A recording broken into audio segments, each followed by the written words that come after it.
Oke, kali ini kita bakal bahas sesuatu yang sering banget dihindari, tapi sebenarnya penting banget buat kehidupan kita di Indonesia, seksualitas. Yuk kita kupas tuntas bareng-bareng.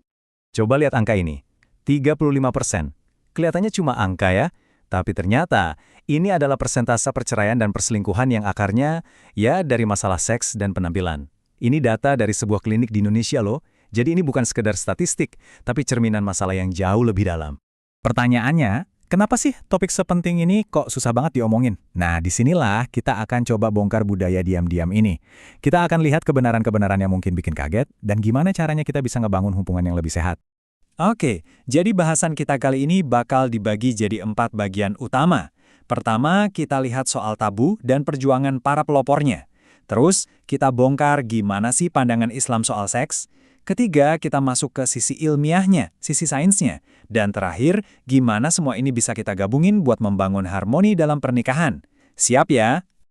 Oke, kita mulai dari bagian pertama. Kenapa sih ngomongin seks itu rasanya tabu banget? Nah, keengganan ini tuh akarnya dalam banget. Dan selama puluhan tahun, ternyata ada loh satu sosok yang berjuang di garda terdepan buat ngelawan kebisuan ini. Coba bayangin, orang tua Anda pulang ke rumah dan cerita kalau di pengajian dapat omongan kayak gini, anakmu tuh kok jorok banget, sakit hati nggak sih? Nah, itulah kalimat pedas yang diterima orang tua Dr. Boyke Dianugraha waktu beliau baru mulai edukasi soal ini. Ini bukan cuma kritik biasa, tapi cerminan stigma sosial yang parah banget waktu itu. Perjalanan beliau ini, wow, lebih dari 30 tahun dan penuh rintangan.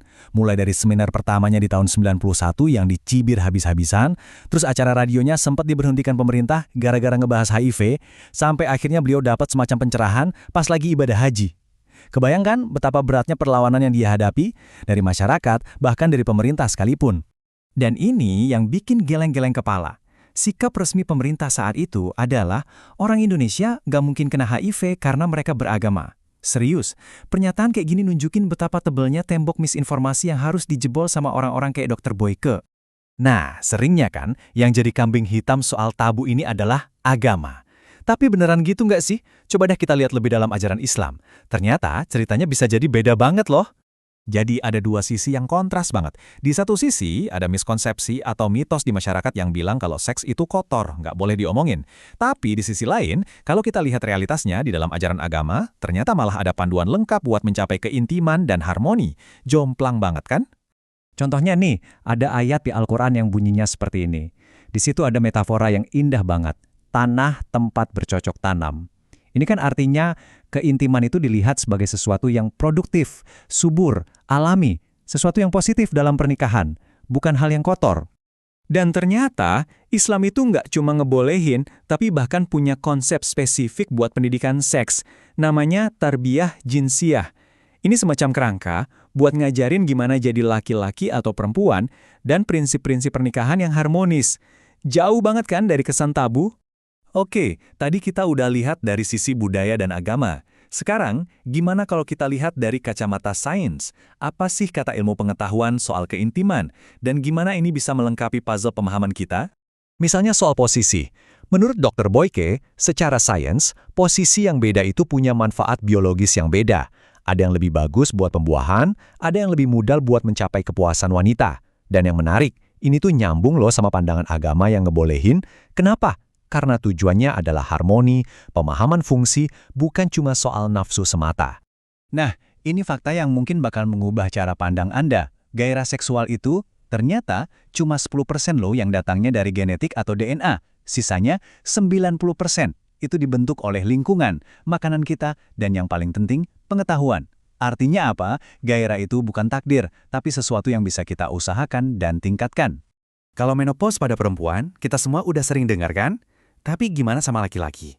Nah, ada yang namanya andropause. Ini kondisi di mana hormon testosteron pria itu menurun pelan-pelan, biasanya mulai dari umur 30-an. Efeknya bisa ke energi, ke mood, sampai ke gairah juga. Tapi ya itu, karena tabu, topik ini jadi topik sunyi yang jarang banget diobrolin sama para bapak-bapak. Oke, kita udah lihat dari sisi budaya, agama, sama sains. Sekarang pertanyaan yang paling penting, gimana caranya kita nyatuin semua ini? Gimana caranya kita bisa ngebangun harmoni pernikahan yang benar-benar kuat dan sehat? Ingat data di awal tadi soal perceraian? Ya betul, masalah komunikasi itu jadi nomor 1. Tapi, lihat deh yang nomor 2, 35% itu masalah seksual dan penampilan. Nah, yang sering nggak disadari adalah ketidakpuasan seksual ini seringkali jadi bensin yang ngebakar masalah komunikasi. Jadi dua hal ini tuh kayak dua sisi mata uang yang nggak bisa dipisah. Terus solusinya gimana? Dr. Boyke mengusulkan pendekatan pendidikan yang bentuknya kayak piramida.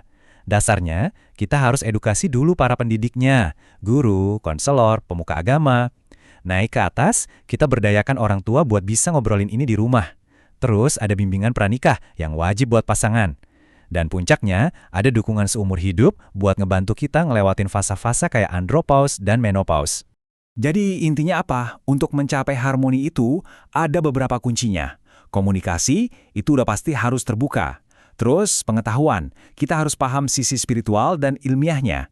Jangan takut juga buat cari bantuan ke ahli. Dan yang paling penting, kepuasan bersama itu adalah prioritas. Hubungan yang sehat itu mikirin dua-duanya, bukan satu pihak aja. Nah, sebagai penutup, coba kita renungkan ini. Kalau pengetahuan itu adalah obat penawar dari tabu, kira-kira percakapan apa yang bakal Anda mulai hari ini? Karena pada akhirnya, perubahan besar itu selalu dimulai dari satu percakapan kecil, dari keberanian untuk bertanya.